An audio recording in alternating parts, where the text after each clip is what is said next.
Students appearing for JEE Mains, आप सब बच्चों के लिए सबसे बड़ा सवाल है कि क्या एग्जाम पोस्टपोन होगा, या दूसरा सवाल कि क्या 75% क्राइटेरिया रहेगी या नहीं रहेगी। अब बच्चों, आज के इस वीडियो में हम इसी इंपॉर्टेंट टॉपिक पे डिस्कस करने वाले हैं। हाई कोर्ट जो है अब वही डिसाइड कर पाएगा कि आपके ये क्राइटेरियाज रहेंगे नहीं रहेंगे, या एग्जाम पोस्टपोन होगा या नहीं। आप देख सकते हैं यहाँ पर स्क्रीन पे हिंदुस्तान टाइम्स की न्यूज है, ये आज 4 तारीख की है, 4 जनवरी की। High Court adjourns hearing on postponement of JEE Mains to January 10। इसको पोस्टपोन कर दिया गया है, एडजॉर्न कर दिया गया कोर्ट को। उसका भी कारण है, अभी पढ़ते हैं और इसको जरा समझते हैं। Division bench directed by the petitioner to furnish a copy of rules which are the basis for her PIL which has challenged the requirement of 75% marks in HSC for admission to IITs। कुछ documents जो थे ना वो missing थे, जैसे किसी ने PIL डाला था तो PIL का जो बेसिस था, तो अपोजिशन ने क्या किया है, कहा है, यानी कि NTA की तरफ से जो वकील लड़ रहे थे उन्होंने कहा है कि 75% क्राइटेरिया वाली डॉक्यूमेंट मिसिंग है। लेट अस सी अहेड। NTA के जो एडवोकेट हैं वो है रूई रॉड्रिग्स। इन्होंने क्या किया है, जो NTA जेई मेंस कंडक्ट करवाता है उनके वकील ने कहा है कि PIL वाज डेफिशिएंट, क्योंकि वो वकील है, he will find out certain points जिससे कि वो विन कर जाए, NTA विन कर जाए। सो अभी उन्होंने एक पॉइंट निकाला है कि PIL जो था वो डेफिशिएंट था, इसमें जो अटैच्ड होने चाहिए थे फाइल, यानी कि the brochure of the rules that was under challenge, जिस रूल को चैलेंज किया गया था उसका डॉक्यूमेंट ही मिसिंग था। तो इन्होंने फर्दर कहा कि द रिक्वायरमेंट ऑफ 75% क्राइटेरिया है वो एडमिशन टू IITs है, अपियर करने के लिए नहीं है। बट बाद में तो बच्चों को टेंशन हो ही जाती है ना कि अगर हम अपियर हो गए और पास हो गए, फिर अगर क्राइटेरिया लग गया तो। इन्होंने फिर भी ये कहा है कि एडमिशन की बात तो बाद में होगी ना, फिलहाल आप एग्जाम अपियर हो सकते हैं। तो अगर ये डाउट है तो 12 तारीख तक ही रजिस्ट्रेशन का टाइम है, तो यू गाइस शुड रजिस्टर। ठीक।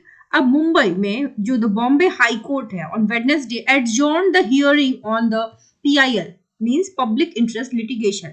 अब इसको एडजॉर्न तो करना ही था क्योंकि जजमेंट के लिए इनके पास डॉक्यूमेंट मिसिंग थी। Without the postponement of JEE Mains, अब इस PIL का काम क्या था, जेई मेंस को पोस्टपोन करने का था और 75% क्राइटेरिया को हटाने का था। So the division bench directed the petitioners to furnish a copy of rules।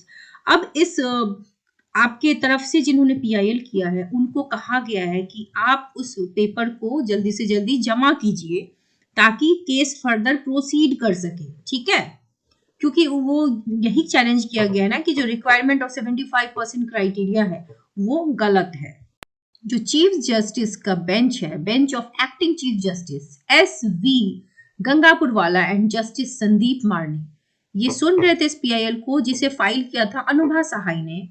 was informed by advocate Joseph Thate that the JEE mains exam were crucial for students as they were only 6 attempts। Obvious सी बात है, ये बताने की भी बात नहीं है, JEE mains जो है वो बच्चों के लिए सबसे क्रूशियल है जो PCM लेते हैं। ज्यादातर मैथ्स लेने वाले बच्चे IITs NITs या किसी भी इंजीनियरिंग कॉलेज में एडमिशन लेना चाहते हैं, तो सबसे पहला जो दिमाग में इंजीनियरिंग कॉलेज आता है बच्चों के वो है IIT और NIT। उसके लिए आपको JEE तो क्लियर करना है। सो Thate further said that the timing of exam would clash with HSC prelims and viva voce। ये भी क्लियर है कि आपका जो एग्जाम है JEE मेंस वो जो है वो HSC काफी सारे स्टेट बोर्ड के साथ क्लैश हो रहा है, वाइवाज के साथ क्लैश हो रहा है, और अब तो केमिस्ट्री ओलंपियाड के साथ भी क्लैश हो रहा है। तो इसका पोस्टपोनमेंट जो है वो तो होना ही चाहिए, क्योंकि एक स्टूडेंट को आप इतना ज्यादा प्रेशराइज नहीं कर सकते। This is a kind of torture. However the main thrust of PIL was eligibility. इस PIL का मेन मुद्दा एलिजिबिलिटी था, सेकेंडरी मुद्दा था इसका पोस्टपोनमेंट। एलिजिबिलिटी किस लिए? क्योंकि लास्ट ईयर के जो बच्चे थे ना उनके लिए तो ये नियम ही नहीं था ना कि उन्हें 75% क्राइटेरिया में बैठना है। अब वो एलिजिबल है इस बार भी अपियर होने के लिए, तो अब उनके लिए कैसे लगाया जा सकता है? तो ये इनजस्टिस है। So Thate further stated that 75% marks criteria was not there last year and was included in JEE mains brochure this year। ये तो इस ईयर डाला गया है ना, लेकिन जो लास्ट ईयर के कैंडिडेट्स थे जो पैंडेमिक सिचुएशन फेस कर रहे थे उनके लिए तो ये नियम ही नहीं था। So the bench was further informed that many students were from batch that was assessed for board based on the previous year performance due to COVID pandemic. ठीक, तो अब उन बच्चों के साथ तो इनजस्टिस हो गया which is very much visible. So petition stated that if the criteria was not set aside it would affect the future of many students.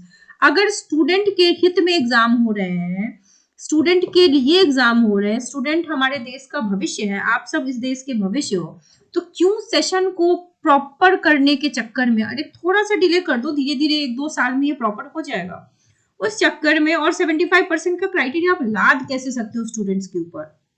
अगर आपने 2 साल से इसको हटा दिया था तो आप ऐसे इसको फोर्सफुली नहीं डाल सकते हो. And not for last previous year students.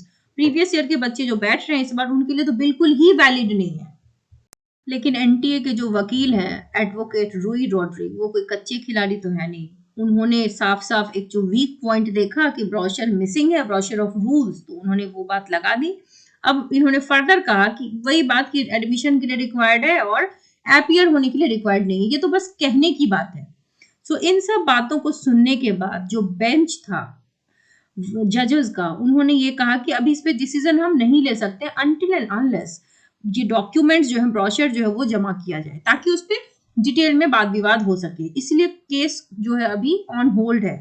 Court adjourn कर दिया गया है 10 तारीख के बाद. अब ये हाई कोर्ट के डिसीजन पे डिपेंड करता है. अगर आप एपियरिंग कैंडिडेट है जिसको 12th देना है, तो आप अभी अपने 12th पे फोकस कीजिए, ताकि बोर्ड एग्जाम में आप 75 प्लस ला सकें. कई बच्चे जेई क्लियर कर लेते हैं और 75% नहीं ला पाते, तो ऐसे ना करें. 12th पे मेन फोकस कीजिए. और जो प्रीवियस ईयर के स्टूडेंट है, आप एग्जाम तो अपियर होइए ही होइए, और विथ टाइम ये आपके लिए लागू नहीं होगा. अगर आप पास होते हो तो ये हो ही नहीं सकता कि 75% क्राइटेरिया की वजह से आपका एडमिशन ना हो. तो आप इस कॉन्फिडेंस में रहिए, कोर्ट आपके साथ है, जस्टिस आपको मिलेगी. जो भी अपडेट होगा वो चैनल के माध्यम से आपको दे दिया जाएगा. So stay updated with the channel and subscribe it. और जो भी फर्दर अपडेट्स होगी वो आपको दे दी जाएगी. बच्चों आप घबराइए नहीं, परेशान मत होइए, जो भी होगा आपके भले के लिए होगा. All the very best.